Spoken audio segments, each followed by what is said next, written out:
ये तो हमारी गाड़ी है।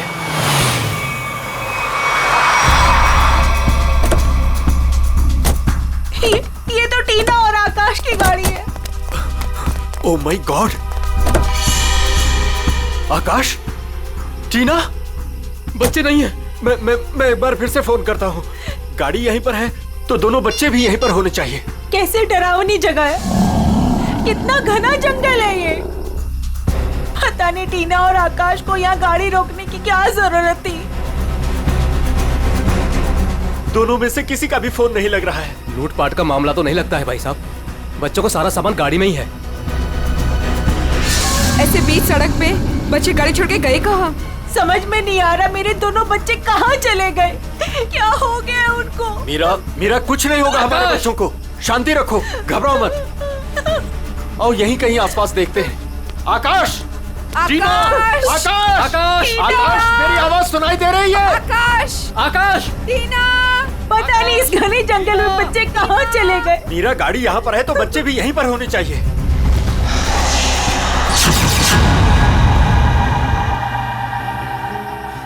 भाई साहब, कहीं कोई कुछ भी नहीं है वहाँ। यहाँ पर भी नजर नहीं आ रहा है। सन्नाटा। चुप हो जा।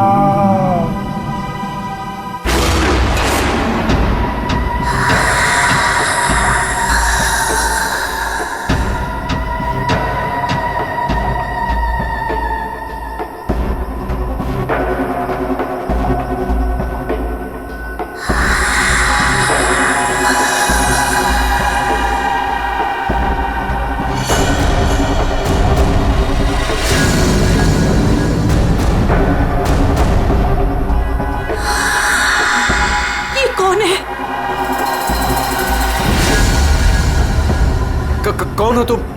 कौन हो तुम? जाओ, जाओ यहाँ से।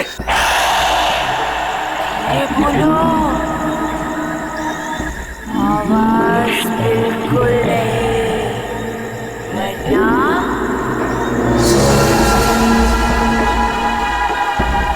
वो आ जाएगी। कौन आ जाएगी? कौन आ जाएगी? वही आएगी जो अपना सर हाथ में लेकर घूमती है।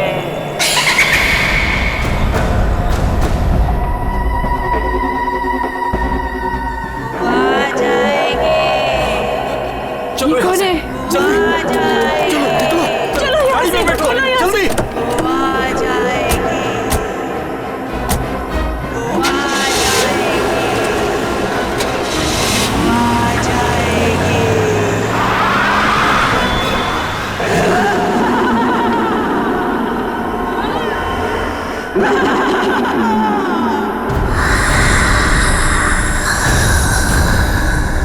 आ जाएगी। आ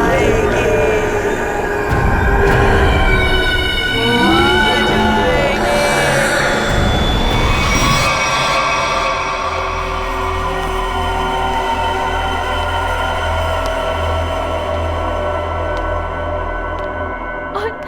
और तभी एक औरत आई। उसका सर नहीं था। वो मुझे मारने आई थी। वो मुझे मारने आई थी। उसका कटा सर उसके हाथ में ही था। वो मुझे मार डालेगी। वो मुझे मार डालेगी। बचा लो मुझे। वो मुझे मार डालेगी। ये क्या हो गया मेरी वत्सला को? कैसे बर्ताव कर रही है? अब क्या करूं मैं?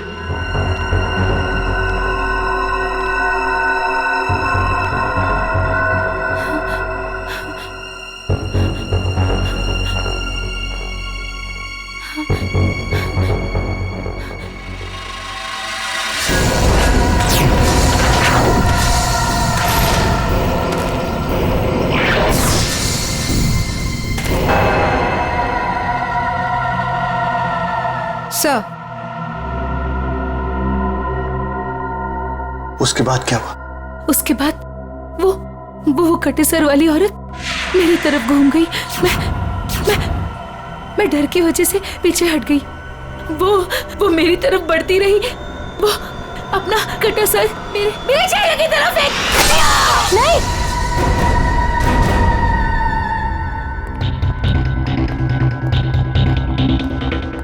डॉक्टर साहब, क्या हुआ है मेरी वाइफ को? मिस्टर नमित, देखिए ना डॉक्टर साहब के साथ क्या किया वत्सला जी ने। 10 इंजेक्शन दे चुका हूँ शांत करने के लिए, लेकिन कोई असर ही नहीं हो रहा। लेकिन हुआ क्या है वत्सला को? इनका दिमाग एक सरकटी औरत के बारे में सोच रहा है। उसकी चाल टाल, उसका रवैया और पता नहीं क्या क्या इसके दिमाग में घुस गया है। Oh my God. डॉक्टर साहब, मेरी वाइफ ठीक तो हो जाएगी ना? कुछ कह नहीं सकते, लेकिन ये चेंजेस आपने इनमें कब महसूस की? कल रात वत्सला की गाड़ी दहलिया रोड पे खराब हो गई थी। मैं इसे लेने वहां गया, तब से इसकी हालत ऐसी है। देखिए मिस्टर नमित, इनकी हालत बहुत नाजुक है। मेरी मानिए तो इन्हें फौरन हॉस्पिटल में एडमिट कर दीजिए। सर, मुझे तो लगता है कि वत्सला जी के साथ जो कुछ भी हुआ है ना, दहलिया रोड पे ही हुआ है। श्रवण, हमने कहीं वहां से आकर कुछ गलती तो नहीं की ना? अब हमारे बच्चे कैसे मिलेंगे? मुझे तो लगता है उस खूनी औरत ने कुछ कर दिया है टीना और आकाश को। भाई साहब, मुझे लगता है कंप्लेंट लिखवा देनी चाहिए। पता नहीं बच्चे किस हाल में होंगे। उमेश, मैं तो कहता हूँ हमें सीआईडी को फोन करना चाहिए। मैं करता हूँ भाई साहब।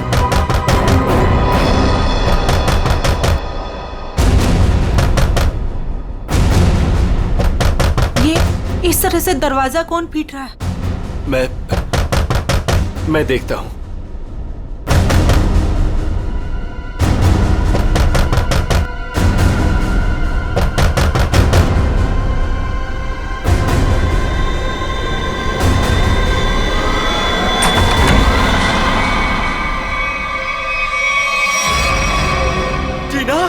टीना बेटा, टीना बेटा, टीना बेटा, ये क्या हो गया? क्या हो गया? किसने किया बेटा? ये किसने किया?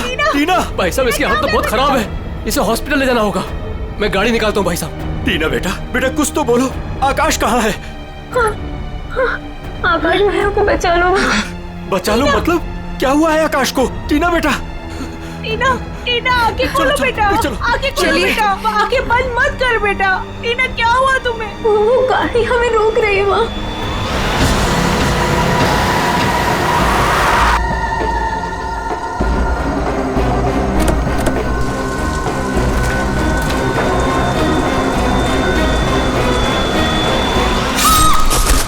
ये कहाँ जा रहा? टीना बेटा, आंखें खोलो बेटा। टीना, तुम हमें छोड़ के नहीं जा सकती।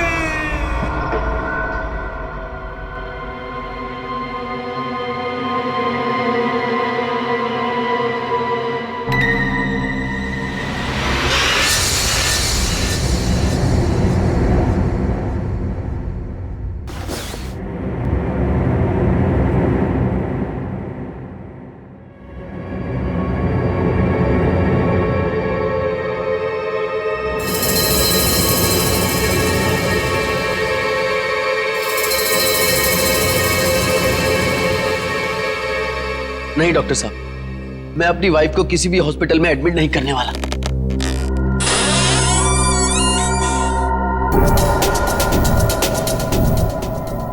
आपसे पहले भी 4 और डॉक्टरों ने मुझे यही एडवाइस दिया है। अब मेरी वत्सला का इलाज मेरे घर पर ही कीजिए ना डॉक्टर साहब।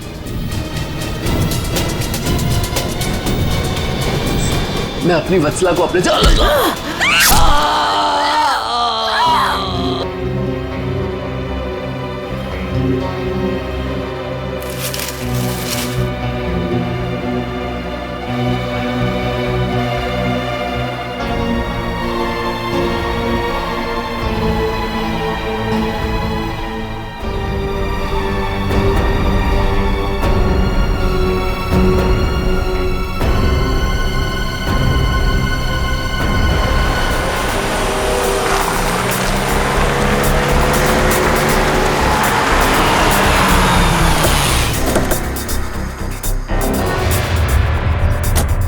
आइए इस तरफ, यहाँ पर आइए।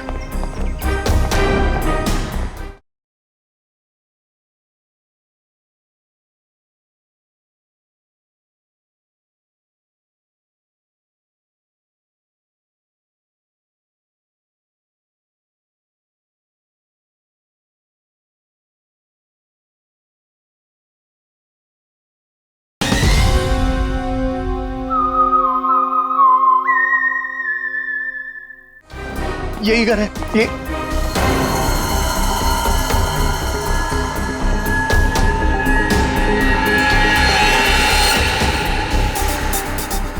तो यहाँ पे जबरदस्त हाथापाई और तोड़फोड़ हुई है। चारों तरफ खून, सामान बिखरा पड़ा है। मिस्टर अमन, आपको कल रात ही हमें खबर कर देनी चाहिए थी। लेकिन सर, नमित के शरीर पर इतना खून देखा कि मैं डर गया था। हाँ सर। जिस किसी भी हथियार से विक्टिम पर हमला किया गया है वो हथियार काफी तेज धार वाला होगा। सालूंके साहब, आपको कैसे पता चला? ये देखो, ये छोटी छोटी बूंदें देख रहे हो खून की, ये एक धार नहीं, सीधी। सर लगता है किसी चाकू या छोटे खंजर का इस्तेमाल किया गया है। पता नहीं जिसको भी इसने मारा है वो जिंदा है या नहीं। और ये खून से सने हुए पांव के निशान तो घर के अंदर की तरफ जा रहे हैं। तो यहाँ पर नमित के अलावा कोई और भी रहता है क्या? हाँ, उसकी वाइफ। ओह माय गॉड, कहीं उससे तो कुछ नहीं हो गया। अभी जी देखो देखो तो।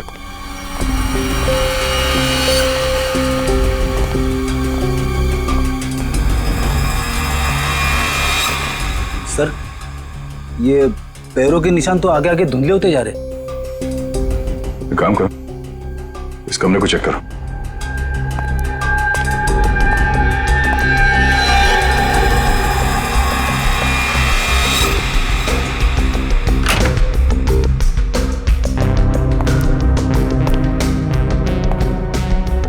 बेड पर तो कोई खून नहीं।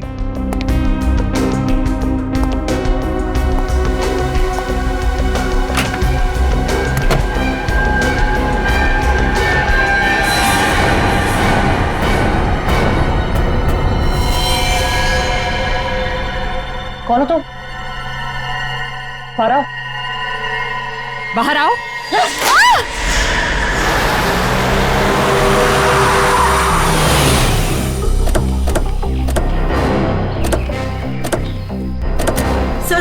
सर यही है मेरी टीना और आकाश की गाड़ी। यहीं पर मेरे बच्चों पे वो मुसीबत आई थी।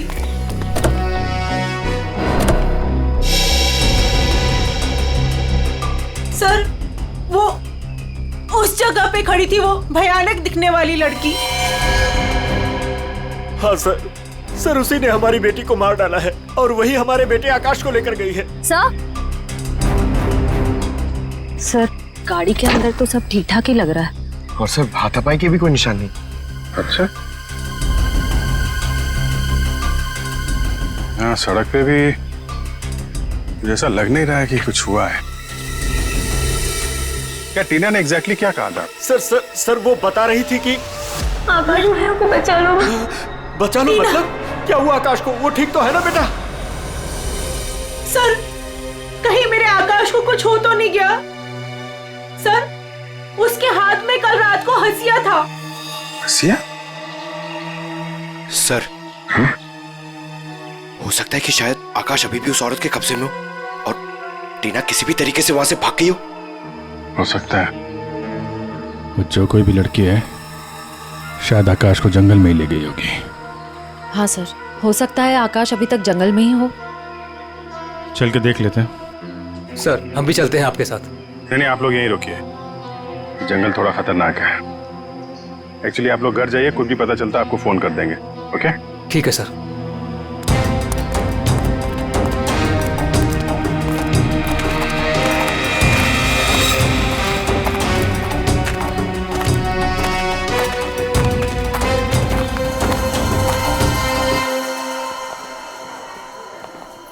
डॉक्टर साहब, वो आदमी कहाँ है जो खून से लथपथ आपके हॉस्पिटल में आया था? सर, वो आदमी अंदर है।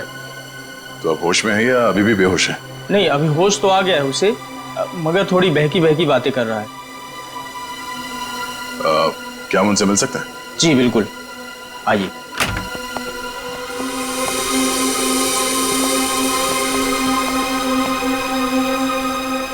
नमित,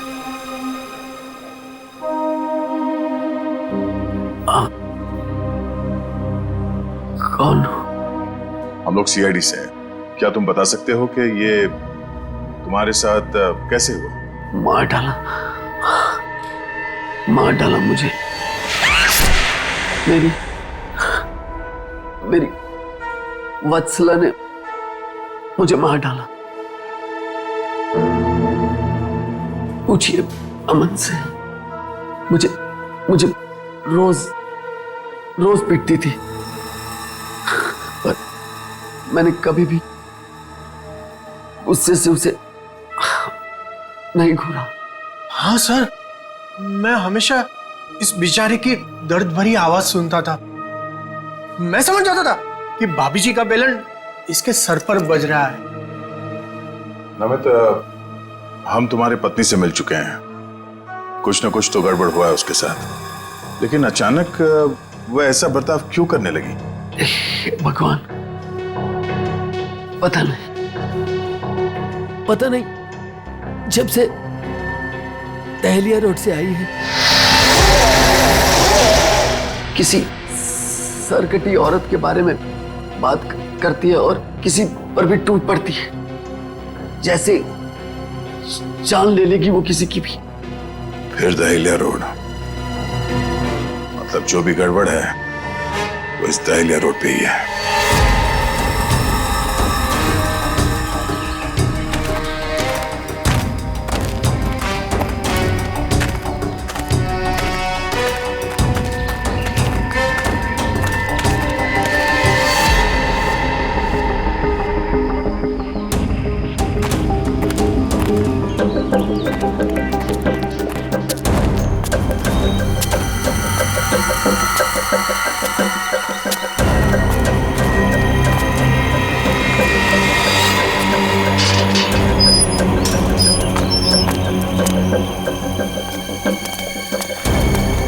ये तो बिल्कुल हॉरर फिल्मों की तरह बंगला है।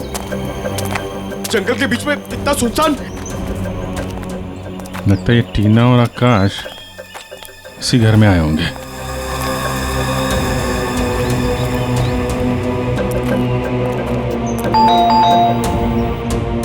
ज्यादा फिल्में मत देखा करो।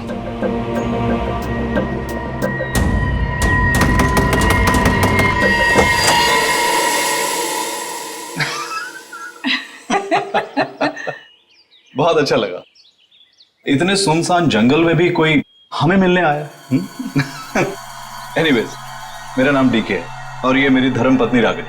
अरे आइए ना आप लोग, अंदर आइए, बाहर क्यों खड़े हैं? प्लीज आइए। सर, ये लोग तो बहुत अजीब हैं। ये तो हम लोग से ऐसी बात कर रहे हैं जैसे हम लोग इनके रिश्तेदार हैं। काफी अच्छा घर है। Thank you. आसपास दूसरा कोई घर नहीं दिख रहा है, तो इतने सुनसान जंगल में आपने घर बनाया? बनाया नहीं है सर, खरीदा है। वो क्या है ना कि हम दोनों पति पत्नी एक कलाकार हैं और अपनी सोच के आकार को पूरा करने के लिए हमें शांति और एकांत की सख्त जरूरत रहती है। जी हाँ सर, यही हमारा घर भी है और हमारी दुनिया भी है। और हाँ, आपको एक बात और बताना चाहूंगा। हम लोग रहते जरूर इस सुनसान इलाके में हैं, लेकिन कला के क्षेत्र में हमारा बहुत बड़ा नाम है। अच्छा। कब खरीदा आपने ये घर? बहुत साल पहले खरीदा था। अब तो ध्यान भी नहीं है हमें कि कब खरीदा था हमने।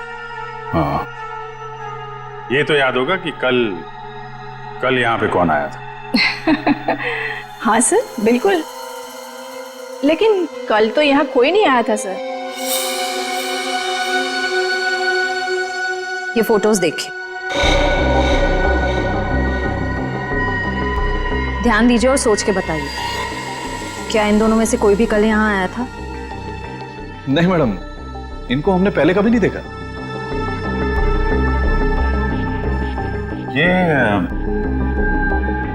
ये कौन है? ये हमारी बेटी अंशिता। 14 जुलाई 2013 को प्लेग की वजह से इसकी मृत्यु हो गई थी। बहुत याद आती है हमें हमारी बेटी की। हम लोग आपसे कितने सारे सवाल पूछे जा रहे हैं, आप नहीं पूछेंगे कि हम लोग कौन हैं और क्यों इतने सारे सवाल कर रहे हैं आपसे? कौन है आप लोग, आप बता दीजिए। हम लोग कौन है घर के अंदर? नहीं, कोई नहीं है। नहीं कोई है।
आया तो इस तरफ ही था। कहीं हमें देखकर छुप तो नहीं गया? हो सकता है आकाश भी उसी का साथी होगा शायद। देखते हैं।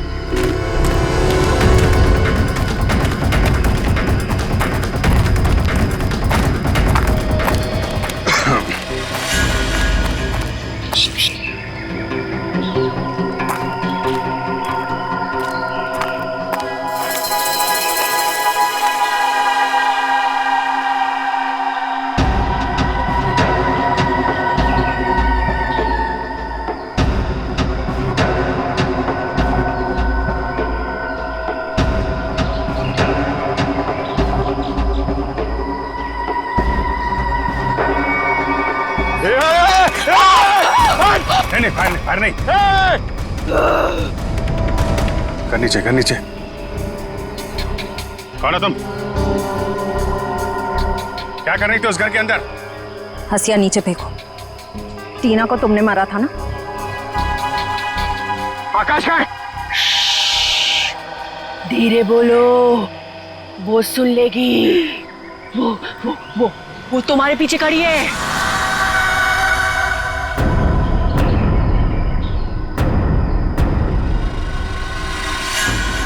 कौन है हमारे पीछे? कोई नहीं है। लगता है दिमाग हिला हुआ इसका। क्या दिखा रही है, हैं? कौन है पीछे? वो तुम्हारे पीछे बिना सर वाली औरत अपना सर हाथ में लेके दिखा रही है। सर ये उस सिरकटी औरत की बात कर रही है सर। वत्सला जैसी बातें कर रही है। हमारे पीछे कोई नहीं है। किसकी बात कर रही हो तुम? ऐसे नीचे करो, नीचे रखो। मैं मार दूंगी उसे। मैं मार दूंगी उसे। मैं मार दूंगी।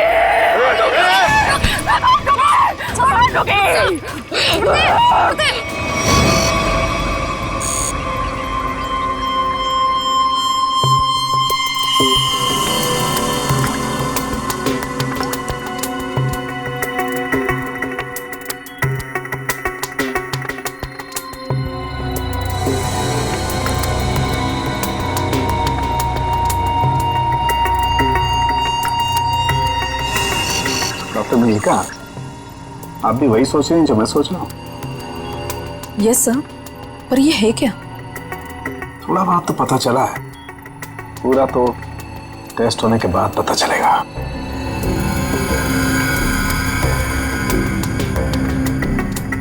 सर, मुझे लगता है कि आप ये कलर एरिया देख रहे हैं। ये ब्रेन टेल की नर्व्स की तरफ आ रहा है। इन दोनों औरतों के दिमाग के साथ छेड़छाड़ी की गई है।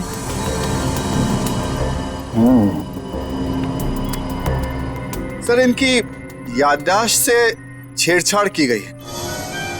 इनको कोई नेचुरल रोग या दिमागी बीमारी नहीं, इनकी तो मेमोरी ही बदल दी गई है। मतलब ये कि आर्टिफिशियल मेमोरी भर दी गई है इनके दिमाग में। Yes sir. क्या आर्टिफिशियल मेमोरी भर दी गई है? हाँ विजय, मतलब ये दोनों औरतें जो देख रही थी या बोल रही थी, इनके दिमाग का वहम नहीं था? बिल्कुल नहीं था। दरअसल क्या होता है कि इंसान के बचपन से लेकर के उसके बड़े होने तक उसकी जिंदगी की तमाम यादें उसके दिमाग में एक डिस्क की तरह से जमा हो जाती हैं, कुछ इस तरह से। और फिर कोई एक दिन गर्दन के पीछे ऐसा इंजेक्शन लगा देता है, ये देखिए, यहां दिख रहा है, जिससे ब्रेन में कंपार्टमेंट्स बन जाते हैं और जिंदगी की सारी याद ब्लॉक हो जाती है। इंसान एक सेमी कॉन्शियस स्टेट में चला जाता है, आधी बेहोशी की हालत में। के बाद फिर क्या होता है? इसमें इंसान के दिमाग को सुन कर देने वाला ड्रग दिया जाता है। इंसान अगला पिछला सब भूल जाता है। आप सुन सकते हो, समझ सकते हो, लेकिन आप रिएक्ट नहीं कर सकते। और फिर इस हालत में उसको एक कटी सिर वाली औरत दिखाई जाती है और उसके कानों में बार बार ये बातें सुनाई जाती है कि ये लोग आपको मारने वाले हैं और ये सारे इंसान आपके दुश्मन हैं और आपको उनको मार देना है। और ड्रग के असर की वजह से दिमाग कुछ इस तरीके का दिखाई देने लगता है। हर याद को दबाकर, सप्रेस करके उसे सिर्फ उतना ही हिस्सा याद करने के लिए दिया जाता है जितना कि बेहोशी की हालत में उसे सुनाया या दिखाया गया था। सर, यानी कि इन दोनों औरतों ने सच में एक सरकटी औरत को देखा और होश में आने के बाद दोनों को सिर्फ उतना ही याद है? बिल्कुल। वरना सोचो, दो लड़कियां जो एक दूसरे को जानती नहीं, पहचानती नहीं, वो एक ही समय पर एक ही जैसी बात कैसे सोच सकती हैं? मतलब इनकी मेमोरीज को बदल दिया गया है। ड्रग्स कौन सा इस्तेमाल किया गया इनके ऊपर? डोडियन और हेपिस जैसे न्यूरॉन अफेक्टिंग ड्रग्स। ये ऐसी दवाइयाँ जो ब्रेन की मेमोरी लोकेशंस को नष्ट कर देती है। आपको ये भी याद नहीं रहेगा कि आप हैं कौन, और आपको उतना ही याद रहेगा जितना आपको बताया जाएगा। हमारे टेस्ट में भी काफी ऐसे ड्रग्स मिले हैं जो याददाश्त मिटाने के लिए काफी हैं।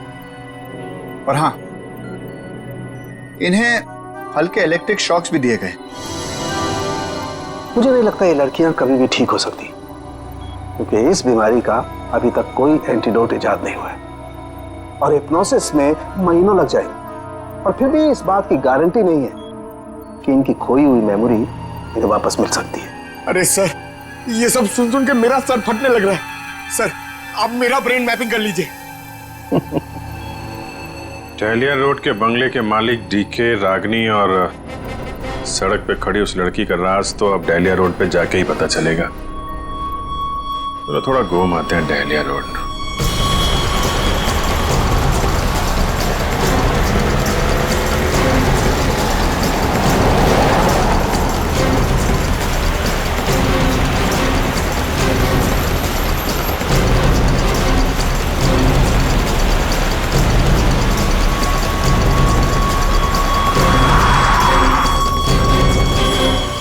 ये हमारी बेटी अंचिता है। 14 जुलाई 2013 को प्लेग की वजह से इसकी मृत्यु हो गई थी। ये तो वही लड़की है, डीके और रागिनी की मरी हुई बेटी। मेरी मदद कीजिए प्लीज। कैसी मदद? मेरा मतलब क्या मदद चाहिए आपको?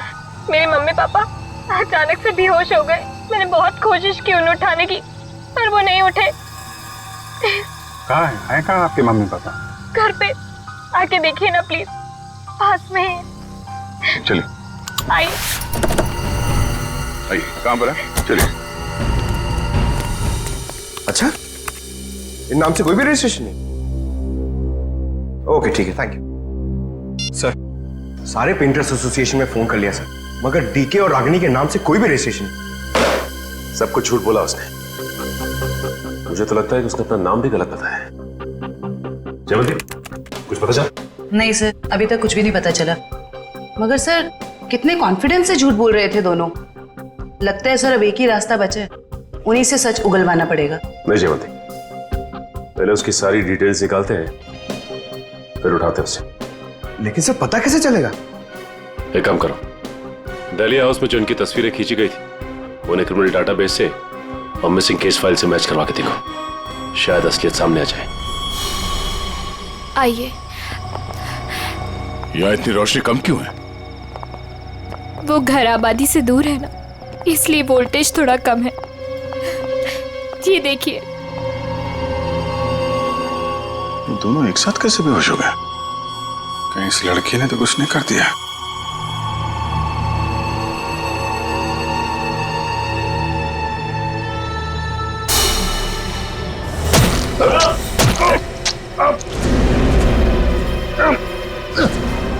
ठीक है।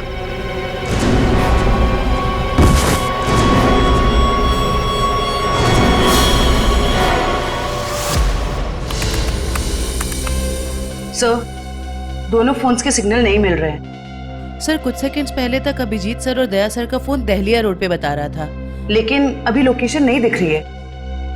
इसका मतलब अभिजीत सर और दया सर को वो रास्ता रोकने वाली लड़की मिल गई। फिर तो डीके और रागिनी की सच्चाई का भी पता चल जाएगा। सर, आइए। सर, ये है मिसेस साक्षी, उस नकली डीके और इलेश की माँ। नमस्ते। कहाँ है मेरा बेटा? कहाँ है इलेश? ये ऑफिसर कह रहे हैं उसका नाम डीके है और उसकी एक पत्नी है जिसका नाम है रागिनी। ये कैसे हो सकता है? ये सब झूठ है। जी नहीं, ये सच है। एक छानबीन के दौरान आपके बेटे और उस औरत से मुलाकात हुई हमारी, जो अब डीके और रागिनी बने बैठे, और उसी छानबीन में मिसिंग कंप्लेन से उनकी सच्चाई भी पता चली। मैम, आप हमें बता सकते हैं कि आपके बेटे इलेश ने अपना नाम बदल के डीके क्यों रख लिया? मेरा बेटा अपना नाम क्यों बदलेगा? मुझे इस बारे में कुछ नहीं पता। देखिए माताजी, वो रागिनी और नीता के साथ में कहीं छुपा हुआ बैठा है। अब ये औरत को जानती है? ये लड़की कौन है और कैसे मेरे बेटे की जिंदगी में आई, मुझे कुछ नहीं पता। देखिए मैडम, उस औरत के माँ बाप तो मर चुके हैं। बस आप ये बता सकती हैं कि जुलाई 2013 से पहले ऐसा क्या हुआ था जो आपका बेटा घर छोड़कर चला गया? नहीं, मेरा बेटा घर छोड़कर नहीं भागा था। हाँ, इलेश दिमागी तौर पर बीमार रहता था, तो एक बड़े साइकोथेरेपिस्ट के पास उसका इलाज चालू था और उसी थेरेपी की सिटिंग के लिए वो डॉक्टर के क्लिनिक गया था और फिर वो वापस ही नहीं आया। अच्छा मैम, ये बताइए कि नाम क्या है इस थेरेपी क्लिनिक के डॉक्टर का?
मारो, बचा लो खुद को, मार डालो।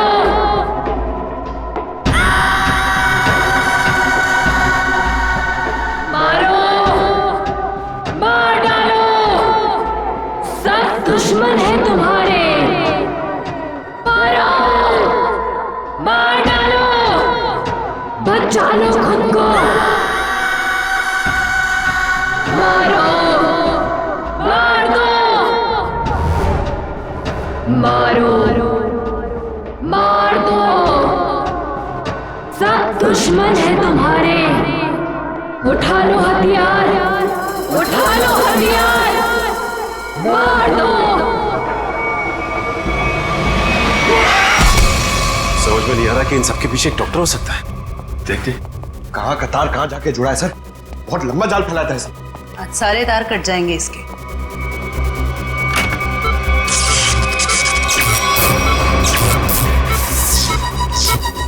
Oh my God.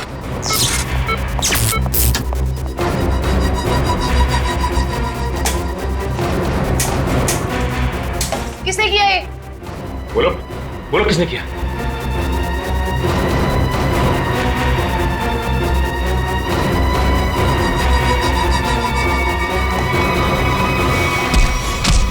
बता कौन है इन सबके पीछे? तुम उस बिना सर वाली औरत के साथ मिले हो ना? मैं नहीं, तुम उस सरकटी औरत के साथ मिले हुए हो। मैं जानता हूं, मैं छोड़ूंगा नहीं तुमको। तुम और उस औरत दोनों को खत्म कर दूंगा मैं। तू मुझे मारना चाहता है ना? छोड़ूंगा नहीं तुम्हें।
सर डालिया रोड यही है। हो सकता है अभिजीत सर और दया सर यहीं कहीं होंगे। हो सकता है वो डीके और रागनी के हों। हम लोग जाके देखते हैं, तुम लोग यहीं रखो। एक डॉक्टर जाना नहीं चाहिए। हाँ ठीक है, चलो आ जाओ।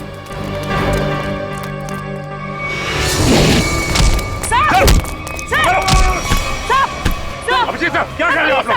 सर क्या कर रहे हो आप लोग? संभालो। क्या कर रहे हो? अभिजीत सर क्या कर रहे हो? प्लीज प्लीज नहीं सर। चल जल्दी चल, एंटीडोट दे जल्दी। संभालो।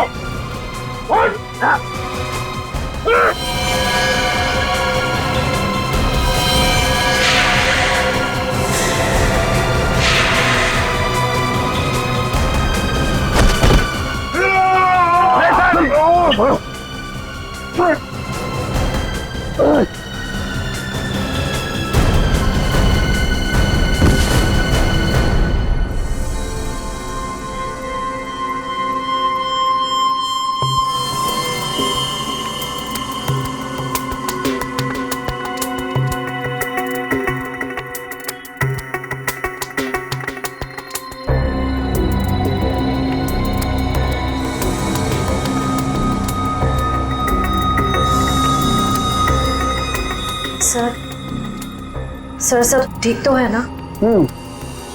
एंटीडोट ने असर शुरू कर दिया, थोड़ी देर में होश आ जाएगा दोनों को।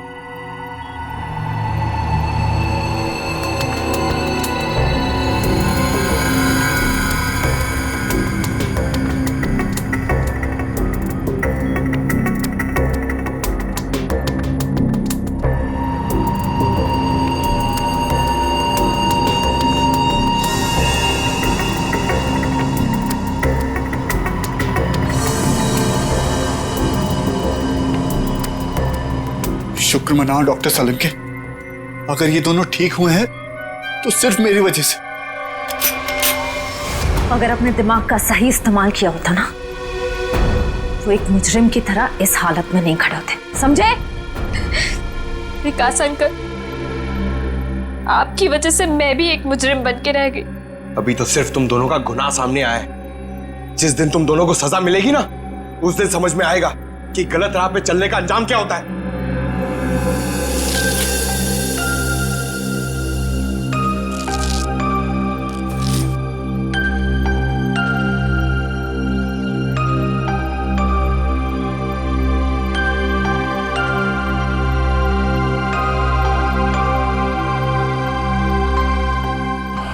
दहलिया रोड वाले बंगले पे? नहीं यार, न्यूरो सेंटर में है भाई।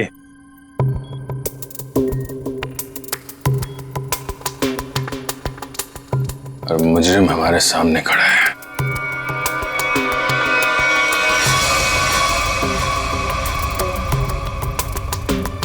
अच्छा एक बात बताओ, तुम्हें अभी वो कटे हुए सिर वाली औरत और वो भयानक आवाज से तो नहीं सुनाई देती? सर वो तो उस वत्सला के दिमाग में था, और वो जंगल वाली लड़की के दिमाग में भी वो जो हंसिया लेके घूम रहे थे।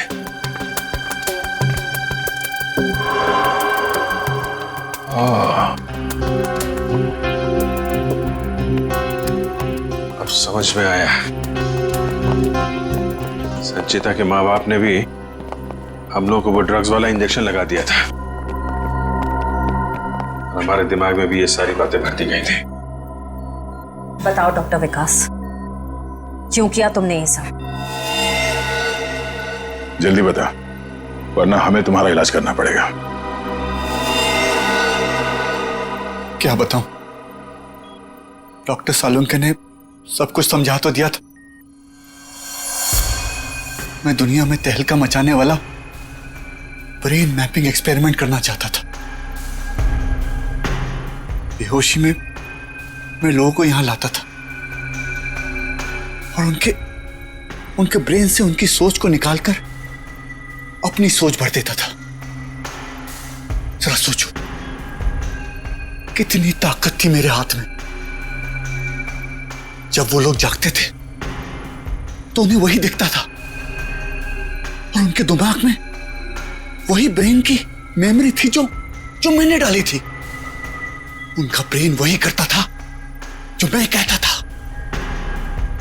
मतलब कि मैं उनके ब्रेन से सब कुछ करा सकता था। और तुम दोनों ने भी तो वही किया ना? और ये अंशिता, इसने भी गुनाह में तुम्हारा साथ दिया था। मैं इनकी भतीजी हूँ, इन्होंने ही मुझे पाला पोसा। डीके और रागिनी मेरे माँ बाप नहीं है। वो घर, डीके, रागिनी, मैं, ये सारा विकास अंकल का बिछाया हुआ एक जाल था। और आकाश, उसके साथ क्या किया तुम लोगों ने? उसकी ड्रग की डोज ज्यादा हो गई थी, उसे ब्रेन हैमरेज हो गया था। उसकी मौत का मुझे बहुत अफसोस है। तुम्हारे जैसा जीनियस डॉक्टर लोगों के दिमाग का गलत इस्तेमाल करने के चक्कर में गुनहगार बन गया। तुम्हारी खोज इंसानियत के खिलाफ है। कानून तुम्हें इसकी जरूर सजा देगा। शायद फांसी होगी तुम्हें।